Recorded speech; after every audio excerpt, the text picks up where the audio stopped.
America வழங்கிய நீண்ட தொலைதூரம் சென்று தாக்கும் ஏவுகணைகளை கொண்டு ரஷ்யாவின் பிரையன்ஸ் எல்லை பகுதியில் உள்ள ராணுவ நிலை மீது உக்ரைன் தாக்குதல் நடத்தியிருப்பதாக ரஷ்ய ராணுவம் தெரிவித்துள்ளது.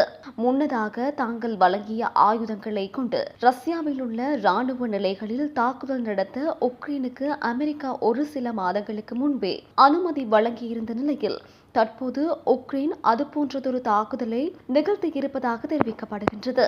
அண்மை காலமாக உக்ரைனின் கார்கிவ் பிராந்தியத்தில் முன்னேறி வரும் ரஷ்ய படையினர் எல்லைக்கு அப்பால் மிக நெருக்கத்தில் இருந்தபடி தாக்குதல்களை நடத்தி வருகின்றனர்.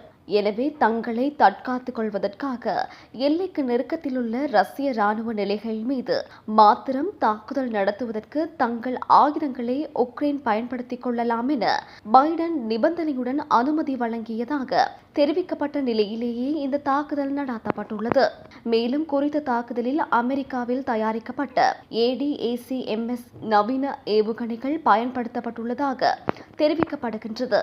இவ்வாறு ஏவப்பட்ட ஏவுகணைகளில் 5 ஏவுகணைகள் சுட்டு வீழ்த்தப்பட்டுள்ளதாகவும் ஒரு ஏவுகணை சேதத்தை ஏற்படுத்தியுள்ளதாகவும் அறிவிக்கப்பட்டுள்ளது. எனினும் உக்ரைன் நடத்திய 8 ஏவுகணை தாக்குதல்களில் 2 மாத்திரமே ரஷ்ய தரப்பினரால் தடுக்கப்பட்டதாக அமெரிக்கா தெரிவித்துள்ளது.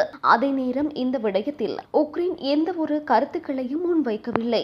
இதேவேளை மோதலை அதிகரிப்பதற்கு அமெரிக்கா முயற்சிப்பதாக ரஷ்ய வெளிவிவகார அமைச்சர் குற்றம் சாட்டியுள்ளார். அத்துடன் அமெரிக்கர்கள் இல்லாமல் குறித்த உயர் தொழில்நுட்ப ஏவுகணைகளை இயக்குவது சாத்தியமற்ற விடயம் எனவும் அவர் குறிப்பிட்டுள்ளார். அமெரிக்க ராணுவ நிபுணர்களால் குறித்த ஏவுகணைகள் இயக்கப்பட்டுள்ளன என்பதை தங்களது தரப்பு புரிந்து கொள்வதாகவும் அதற்கேற்ப பதிலளிப்பு நடவடிக்கை முன்னெடுக்கப்படும் எனவும் ரஷ்ய வெளிவிவகார அமைச்சர் தெரிவித்துள்ளார்.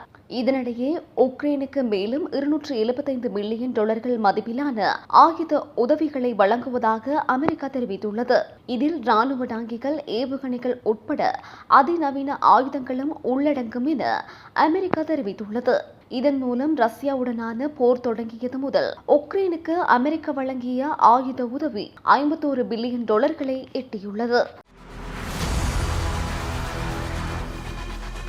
இலங்கையின் முதல் நிலை முதற்கர செய்தி வழங்குனர் வீரகேசரியில் குறுந்தகவல் செய்திகளை உடனுக்குடன் தமிழில் பெற்றுக்கொள்ள டயலாக் வலையமைப்பிலிருந்து REG இடைவெளி வீக்கி என்று பதிவிட்டு 87 960 என்ற எண்ணுக்கு குறுஞ்செய்தி ஒன்றை அனுப்புங்கள்.